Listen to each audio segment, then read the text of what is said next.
right, just a minute or so after 2 here. We'll get started. Thanks so much for joining us. Excuse me. Thanks so much for joining this afternoon. This is kind of a timely topic.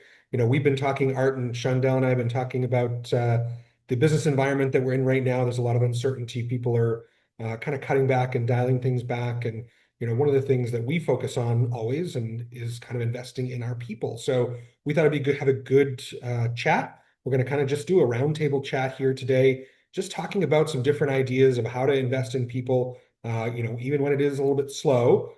Quick introduction. So I'm Chris Clough with Paper Trails. We do payroll and HR. We're based in Maine, and we work with clients largely just in the Northeast, but that's kind of our world. Art, why don't you introduce yourself? Yes, I'm Art Boulay, founder and CEO of Strategic Talent Management. But before I go any farther, I want to thank you, the listeners, for joining today's webinar, and thank Chris Clough and his team for hosting this event. You're going to get a lot of ideas out of today, and the secret is to act on at least one of those ideas. STM's core team consists of myself, Sue MacArthur, and Alyssa Curitz. Some of you may have met them. And we specialize in transforming people performance into organizational results. People are our biggest asset, and if we can improve communication or individual effectiveness, even by a modest percentage, it's going to hit the bottom line immediately. We accomplish this by delivering actionable data and useful information about your culture and individual employees, and you're going to hear a lot more about that in today's webinar, so thanks for listening. And I can attest that Art has helped us achieve those actionable results through his data internally as well. So big mouthful there, but certainly a good resource to have on the team. Shundell, introduce yourself and let us know a little about you. Yes, well, I will second the thank you to you, Chris, and your team for going ahead and pulling this together and hosting. So thank you for the invite. I'm excited to be a part of it. I'm Shondell Spader with Spader Group, and we help entrepreneurs and agency owners no longer feel consumed by their business. We really want to help individuals or business owners, agency owners. We want to help you build and scale and generate more profit. Not just generate more profit to get all the money, but generate more profit and do it in a way that is understood and that is basically repeatable, right?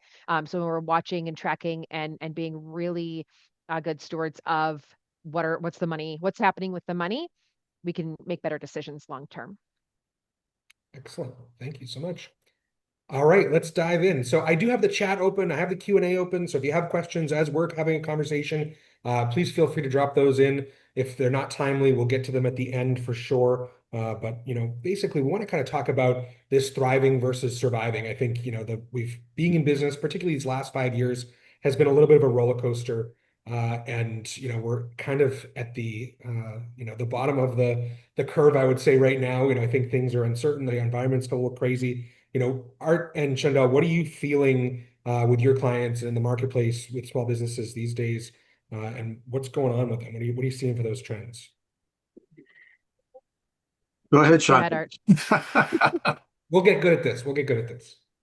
All right. We're seeing, we're really seeing where we've got a lot of clients that are operating from fear at the moment, right? That thriving and surviving feels like something that is maybe just out of reach. I don't think it feels unattainable, but I think it feels a little bit out of reach at the moment.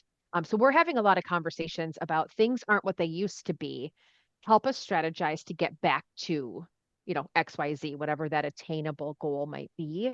Art, are you guys seeing the same thing? Yeah, I think it depends on the client. I mean, we've all been through COVID. Some of us remember the meltdown in 2008, 2001. I mean, it seems to be a periodic event. Nevertheless, we're business owners too, and we all know that feeling of panic when you're thinking, oh, I got to send payroll to Paper Trails tomorrow, and I'm not sure what's in the checkbook, or, I haven't seen a lot of checks come in. So it's very real. But one of the things I think you're going to hear today, particularly from Shondell and myself, are practical, low cost or no cost ideas that you can implement right away. Because what we all seem, when business is a little soft, what do we have more of? We have a little more time. And time is usually more precious resource than even the dollars. So I think there's be some good ideas floating around here. What are you seeing? What are you seeing with companies that are kind of doing well in this environment?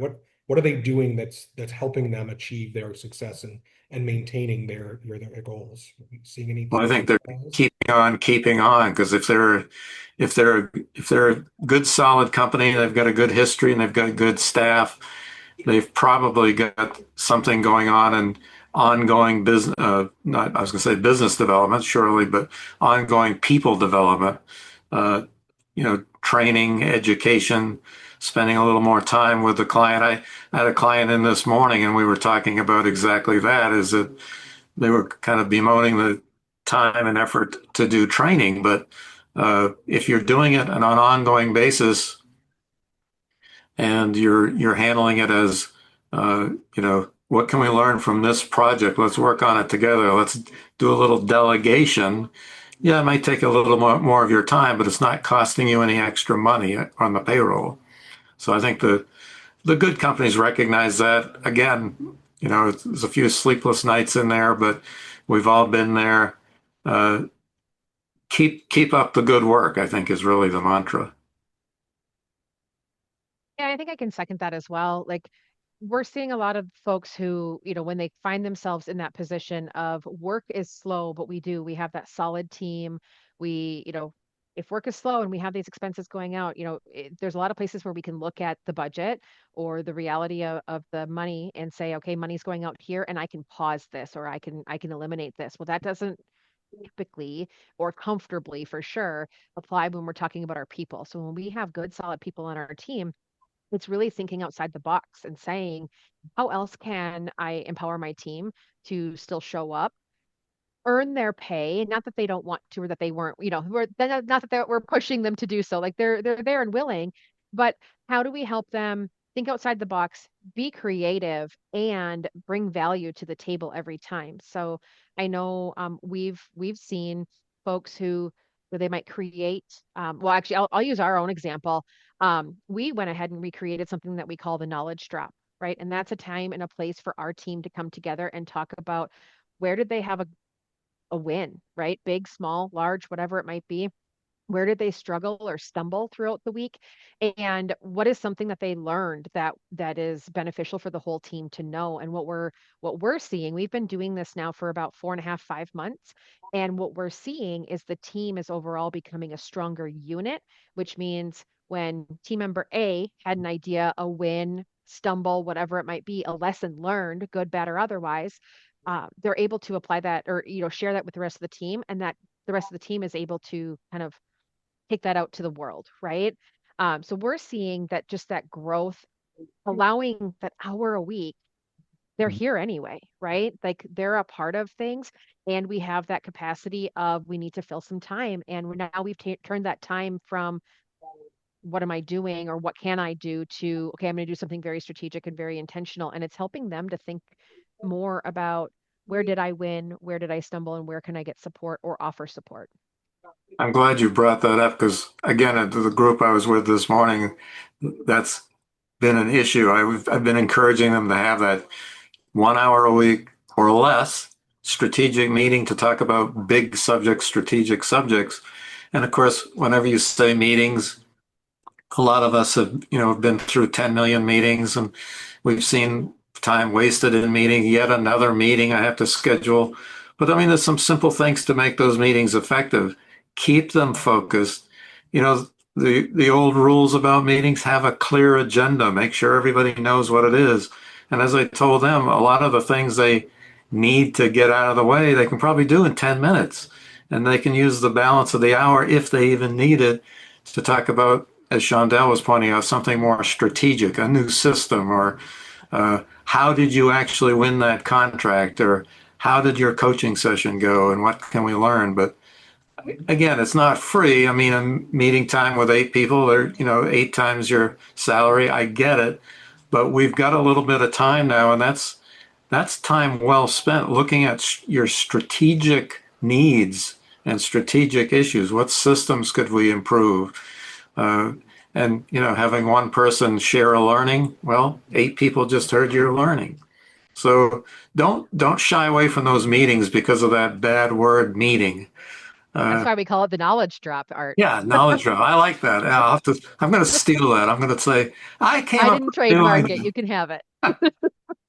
Yeah, So anyway, that's a good just to topic. echo what you guys have been saying, I think we're seeing, with our clients who are succeeding, they are focusing on all the things you were just mentioning, right? They're focusing on reinventing themselves, reinvesting in their businesses, working on their processes. I mean, even we've done that internally. We held our, annual kind of team meeting this summer, and of course we had a little fun too. But the focus of that was, the theme was kind of sharpen the point and, Mhm. really focus on Mm, ourselves and let's be the best at being the best. And what processes we went around the room and we, in small groups, and I said, what processes are broken, right?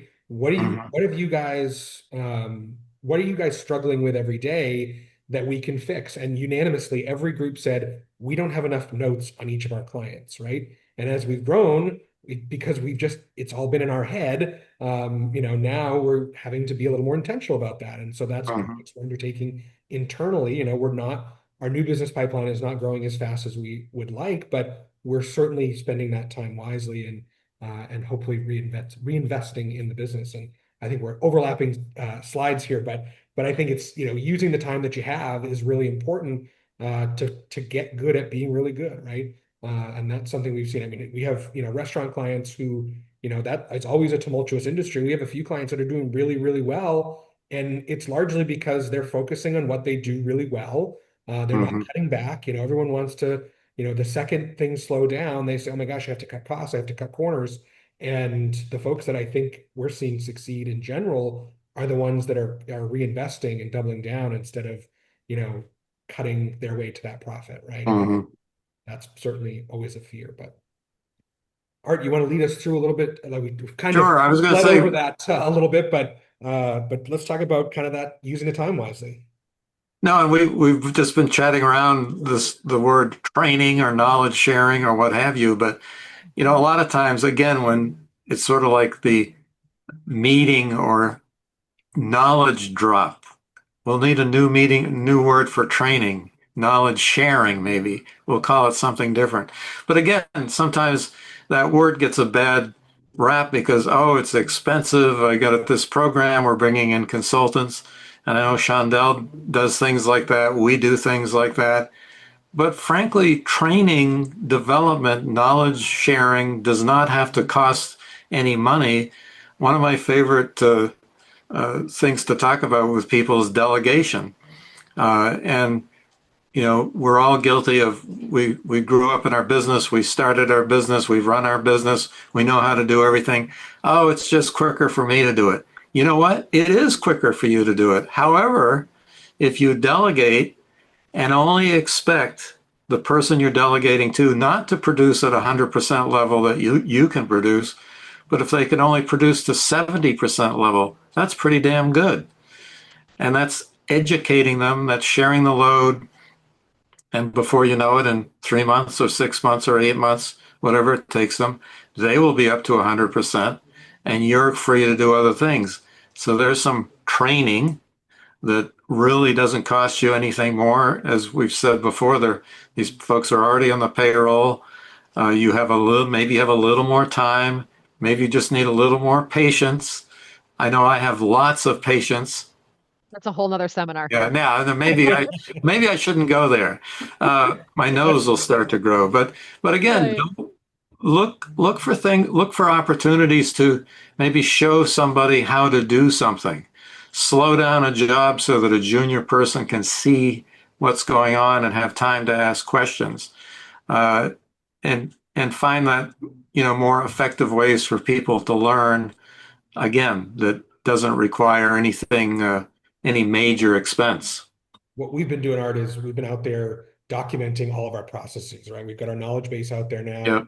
And it's not just me documenting these. I'm assigning, processes to the team to say, you do this every day, write it down, Hmm. right? Right.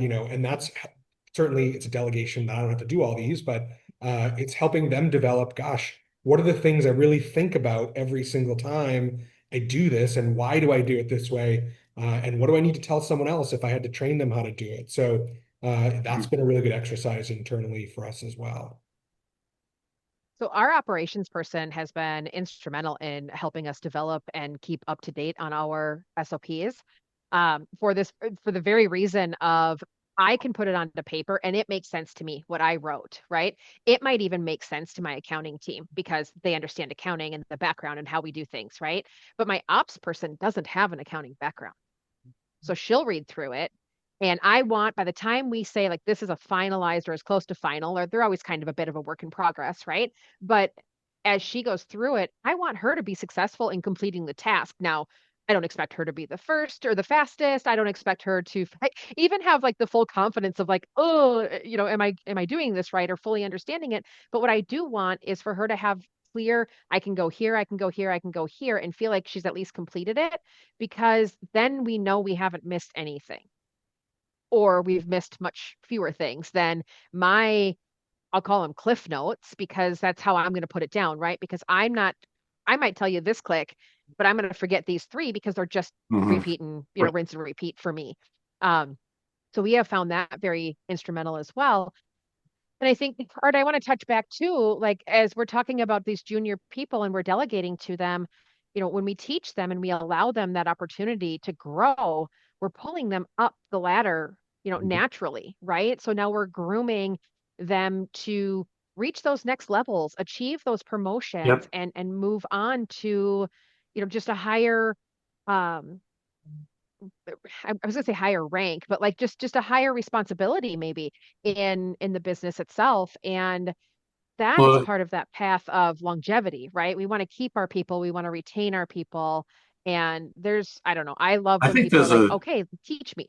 I think there's another benefit that we forget about. I mean, you have Glassdoor and a little thing called the internet and friends texting each other. The ones that are texting back and forth that, hey, I just learned this neat new thing at work, or they're actually investing time in me. I mean, they might not put it this way, but people appreciate the fact that you're investing a little extra time.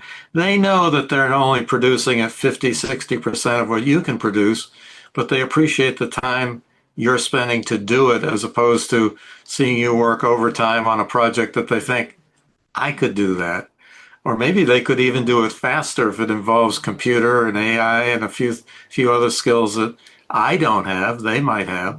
So Right. there's some ancillary benefits to these kind of training efforts that where your time is at stake, people recognize you are giving them your valuable time. Hey, that's a pretty big positive. We've been doing a good job naturally transitioning to the next topic, actually, talking about taking action. I think a lot of us business owners in particular, obviously, I know I take my responsibility to my team and my clients very seriously. And, the last thing any of us wants to do is screw things up when business isn't great. But we have to start somewhere. We have to actually just start, right? So, Art, I know you have a lot of these conversations. How are you encouraging leaders to start taking action, right? So like sitting in the corner waiting for something to happen. How are you coaching folks on that? Well, again, I'm thinking of the group I was working with this morning. Lately, we've been focused on the performance management process. And again, all managers, all supervisors are guilty of, well, no, I haven't gotten those reviews done yet this month or this quarter or this year or whatever it is. Uh, but we do have a little more time. Again, I'm harping on the fact that we have maybe more time than we have dollars. Uh, don't put off those performance management reviews. Uh, and in addition to the way maybe you've always done them, in the spirit of improving systems, we developed a concept a while ago of called stay interviews. And the idea is if you do an exit interview, that's great. You're talking to the horses after they left the barn and now you got the door nice and secure. That's fantastic. But do take that same action, well before people leave, while they're being productive, getting things done. Incorporate it into your review process. You know, talk to people, not strictly, obviously got to talk about where they've got to improve and things that they could read or study online or whatever to improve their results. But it's a great opportunity to find out what do they really want to be? What do they want to do? They've worked in your company for 3 months or 6 months or 6 years. Uh, they may have some hopes and aspirations that nobody's ever really had the time or taken the time to ask them about. And the group I was talking to this morning is a construction company, and lo and behold, one of the new employees that they they've seen, he seems to be a hard worker, seems to be a promising employee. He wants to learn how to run heavy equipment. Well, this is music to their ears because that's exactly what they do all day. But they might have found that out eventually, but why not find out immediately, quickly, and start acting on it and doing all the things we just talked about, training, developing, sharing knowledge. So look at your performance management process. How could it be improved uh, by asking better questions, more regular questions, and again, taking the time to listen to the employees' hopes and dreams for the future. Absolutely. Awesome. Shondell, anything to add about, taking action and moving forward and not getting in your own head, anything like that? Yeah. So if we're not taking action, we're not putting anything out there to either prove or disprove, right? What we think we're changing, what we think we're doing for the better. So getting stuck in that kind of rut of I can't move forward because I don't know XYZ. Um, Being paralyzed in that space really is more than just not moving that one task, item, thought, plan forward. It's really holding the company back as a whole. So being able to, I like how this says, like moving past the fear-based decisions, like when fear is leading us, or maybe it's not even leading, it's stopping us, right? When it is in the forefront, it's making plans for us that we haven't necessarily subscribed to, but by not doing anything, we're saying it's okay. Um, so when we can kind of see through, um, when we can see through that space of, yeah, I'm scared of this. I'm scared of the results. I'm scared of what might go wrong. I'm scared of, how this might impact us. It's putting up those, for us, it's putting up those parameters of, okay, this is our best laid plan. Might not go perfectly. We like to know kind of what's our break even point or our stop point if things aren't going well. And I have been called out before of like, well, that's kind of like like the Eeyore kind of version of going forward with anything. And I guess I don't see it that way. I see it as I'm willing to invest in this change, whether it's time or it's actual dollars, right? But I'm willing to invest in this time to be able to prove this out. Does this help us grow? Does this help move us forward? Does this actually impact us negatively? And if it does do something negative, then how long are we going to allow the setback or the, unfavorable results before we say, okay, we've tried this? So I like to walk into those kinds of things. When I have fear kind of bubble up, I'm like, okay, I need to know what the end game is. What is the end if this doesn't prove to be beneficial? At what point do we let it go? So I think we see a lot of folks who get stuck in, well, I made this decision 6 months ago. I got to see it through. I got to see it through. I got to see it through. And it's like, but I can show you where it's bleeding your profits. It's bleeding, your expenses are too high or it's hurting you in pick an area, right? And when we can say, this is our stop point, we tried, it's not a failure. We did something, we tried something and it could have been fantastic or didn't go well. But if it's fantastic, awesome. We've moved forward. We're gaining from it. We're growing. We're learning lots of things that are helping us to show up better for ourselves, our clients, our teams. Or we're still showing up better for our clients, ourselves, and our teams if it doesn't go well. And we say, okay, enough's enough. We tried it. We put this one to bed. And now we're going to move on to a new idea, a new solution, a new tactic. Yeah, and that's another great segue into talking about that ROI, right? How do we measure this? And that we just had a question from the group. How do you measure those results to know if it's worth continuing to invest or if it's time Mm, to stop? And I mean, my 2 cents on that would be is set yourself reasonable goals, right? Set mhm. yourself performance goals where you want to be in whatever period of time. And if you're not hitting that, that's when you have to make that decision of, do we double down? Do we, refine it? Do we look at it, look back at it? Sometimes it's just, hopefully we all have our goals written down, because I think that's the only way that we can actually see them over and over, right? We do that internally. We have our strategic planning session annually with my management team. We're getting ready to do that next month, but I also have quarterly meetings with my management team to hold ourselves accountable to those goals that that we set for ourselves. And we also know that, gosh, we talk about those best laid plans. Some things don't work out, and we're probably going to be dialing back on a few things that we started, and and so forth, and because we had set that kind of measurable goal. Chandel, do you have any other ways of measuring, or tools you've given your clients? Yeah. So like I said, when we start with that kind of that end in mind, what is enough? Like, am I willing to, sometimes it's a dollar value, right? I'm willing to invest X number of dollars in this amount of time. Sometimes it's just a time, right? It really depends on, like, we either set what do the outcomes need to be by when, or how much am I willing to invest into this idea for these outcomes?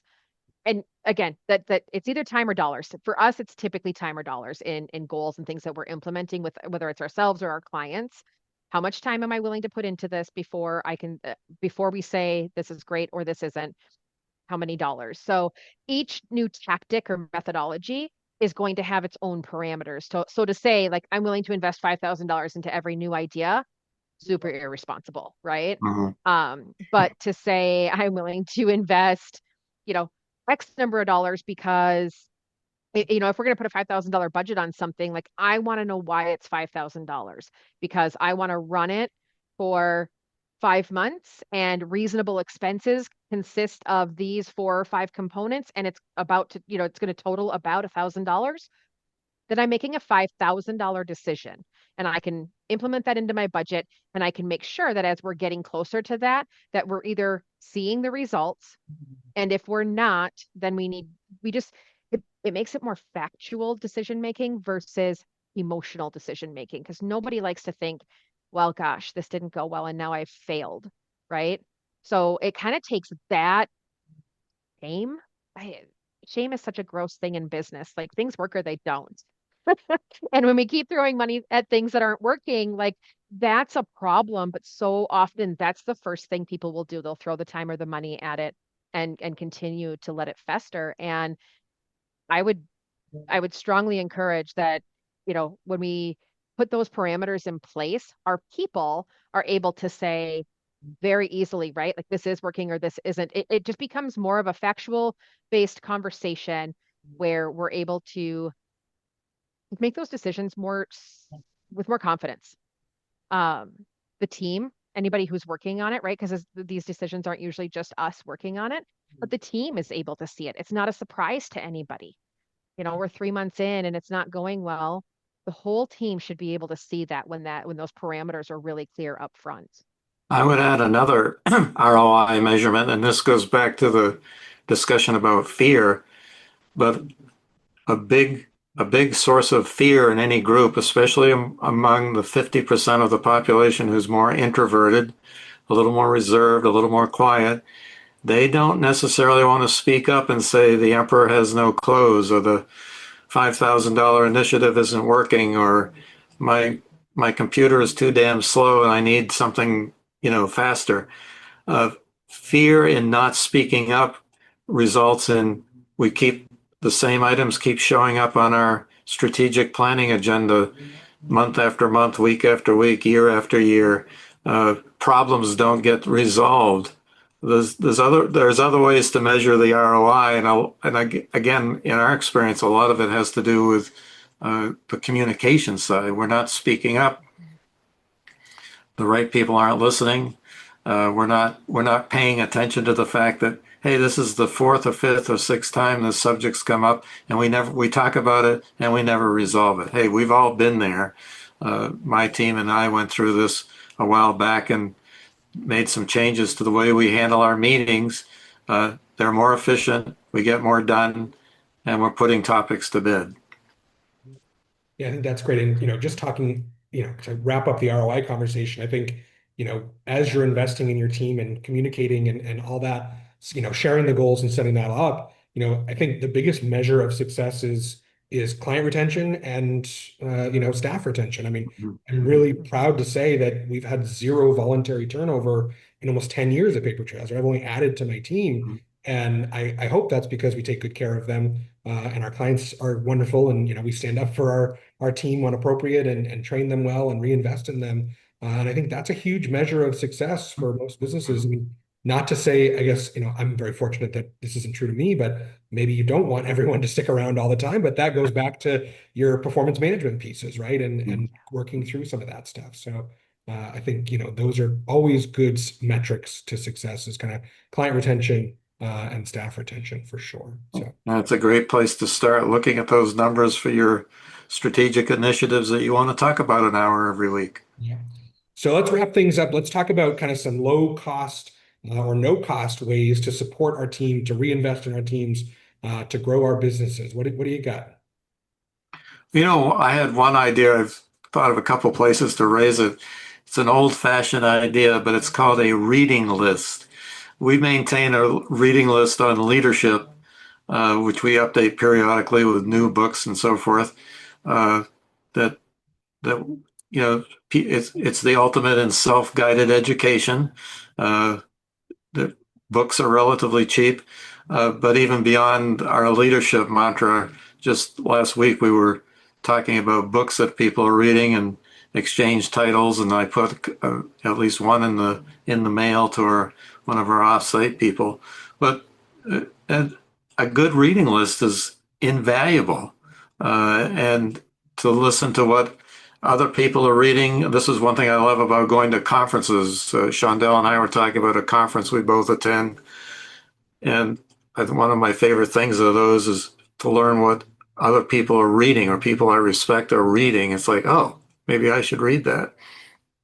And You're the again, I if you second always get person walk one out of today there to with like 10 book ideas. yeah, so I mean, but again, if you get one actionable idea that you actually implement, you paid for your $35 book or even maybe your conference fees. It's funny, you're the second person today that's mentioned kind of this kind of reading library type thing. I saw one of my peers on LinkedIn, same thing. They keep a library, encourage everyone to, that self-learning kind of journey. I'm famous for that, going on vacation or going away for a long weekend and reading a book or two books. And my team hates when I come back because I come back with 20 ideas and we got to work on this. And oh, by the way, usually the book's on their doorstep on Tuesday morning or whatever from Amazon. So that's a really good kind of idea as well. What about you, Shonda? What kind of low cost things or no cost things are you employing? Yeah, my team hates when I go to conferences, Chris, because I do the same thing. I'm like, oh, I've Me got too. 18 pages of notes. Yes. I always need the So, flight and back to synthesize my notes, right? That's the yes, yes, exactly, exactly. So it's interesting, Art, that you pull up the book idea. One of the things that we've implemented over the last couple of years is we'll choose a book and then we kind of run it as a book club with the whole Hmm. team, right? So everybody gets a copy of the book, everybody reads it. Somebody, depending on how big they are, it's like sit down and read this book and we'll conference on it in, 2 or 3 weeks, whatever it might be. Or some of the larger ones, more tactical ones, we've broken it into certain chapters and then conference Mhm. and chapters and conference and that kind of thing. Hmm. Um, that's been really I like it. beneficial because and I mean we don't make them murder mysteries as much as I would love to, but I mean maybe someday. But generally, like we're looking at whether it's something relevant to our industry, right? How are we showing up and doing things? What's some things that we can implement? We've also dove in and done more of a kind of bigger outside the box kind of thinking, just overall business in general kind of thing, so that we can be more strategic in how we're helping clients think bigger picture. Um, so that is one of the ways that we've been doing that. I hate that all of our I don't hate, but I don't want to just leave all of our options here of like start a book club internally. So one of the other things that we have done too is we've implemented where we're doing regular like one-on-one sessions with our team. Again, folks are already here. It's part of their everyday kind of responsibilities. And it's helping to really just keep on point, so it's kind of like the stay interviews. I like that idea. That was a really neat idea. It's kind of like what we're doing, but instead of it being this once a year or once every couple times a year, um, it's more regular, so it becomes more of a casual conversation, and we are diving in with, what are you doing? What are you working on? What would you like to improve? And this is in their day-to-day job. Are you happy doing what you're doing? What more would you like to be doing? What interests you? And those interests might be personal and they might be professional or they might be a mix of both. Hmm. But really getting to know our team on a level of where do you want to go? Not just what can you offer me, but where do you want to go? Like this Hmm. working relationship needs to be like it needs to have synergy, right? Um, so how do we make sure that your work life complements your personal life? Doesn't, become overbearing, doesn't detract from your own personal core values, those kinds of things. How do we make sure that they meld together well, have that balance of I love what I do at work, what I'm doing at work, and I know that I'm making a difference. Like everybody who's on our team really wants to show up and make a difference. And we want to lean into what does making a difference look like for each of them as well. I think that's really good. Certainly, one of the things I was going to talk about here is just acknowledging, those little wins, those successes. Last week I had two clients email me about one of our employees, about how wonderful she was to work with and how great everything was. And I just, as a thank you, I publicly, to the team on our team's chat said, hey, just so you know, Kim got two kudos this week and everything's wonderful. And then I also sent her an Amazon gift card, right? Just $50. I said, thank you so much for keeping, on doing the right thing and doing all the hard work every day. And that makes a difference. I think people Hmm. appreciate just those little acknowledgments as well. And, we get asked a lot about, low cost benefit options because, health insurance is the big, the 800-pound gorilla in the room and it's extremely expensive. But sometimes we tell clients, if you can't take a full bite at the apple, let's take a nibble and maybe you look at something like dental or vision insurance first, right? Dental insurance is usually $30 to $40 a month per person. Vision insurance is $5 or $6 a month. They're low cost benefits. There's some options out there. We deal with a lot of hospitality folks, that can't always provide all these benefits. So, there are plans, there are programs out there where you can offer telehealth services to your employees. So you're not getting the full health insurance, but maybe you're paying $25 or $50 a month towards kind of that telehealth service. So they have some access to healthcare, maybe not the full thing. So there are different ideas out there on how to offer those benefits. If you're looking at relatively low cost benefits, retirement is always a good place to start, right? It's, you don't have to do a match at all, but sometimes just even offering access to that Hmm. saving plan is huge. And there are ways to do it for free, right? In Maine, we have our merit program. The simple IRA usually has no cost. Um, you know, Even if you are doing a match, the cost is relatively low. So, if you're looking for benefits, there are definitely good ways to get in without breaking the bank in that regard. Hmm. So those are always good thoughts as well. So, all righty. So we always like to give people something to take away with. I know I have a couple of good notes that I've taken from our conversation today. I hope you all did as well. Mhm. But we have some really great resources. Certainly, if you're looking for any of these kind of coaching or procedure type things, our HR consulting team is happy to help. We do these webinars every month. This month we're doing two, right? Our next webinar is about attracting and hiring foreign workers. So for those of you who need to augment your staff, that's in 2 weeks. The third Tuesday of every month we do a webinar. You can see those there. Art, do you want to let us know about the resources you have on your website? Yeah, that first one on the far left, strategictalentmanagement.com/resources, is a general page with, you'll find things like the stay interview ideas and some other tools and techniques that a lot of them I think you'll find useful for uh, performance management. And then like paper trails, we have our podcast. So there's a lot of different subject areas out there. Uh, Sue MacArthur does a great job leading a lot of those. There's a lot of great information out there. So download away. Shondell, what have you got? Yeah. So the CEO shift is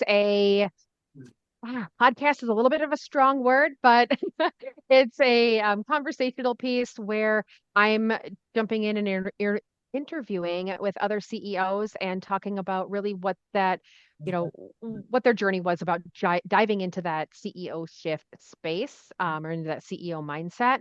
Um, Short, digestible. You can, it's just audio, video, either, whichever you prefer. And then the CEO decision guide is a like a four-step decision guide as to, again, making decisions as a CEO. We run into a lot of folks who they've worn all the hats. They currently wear all the hats. They're trying to offload and delegate, or maybe they've tried and it hasn't gone so well.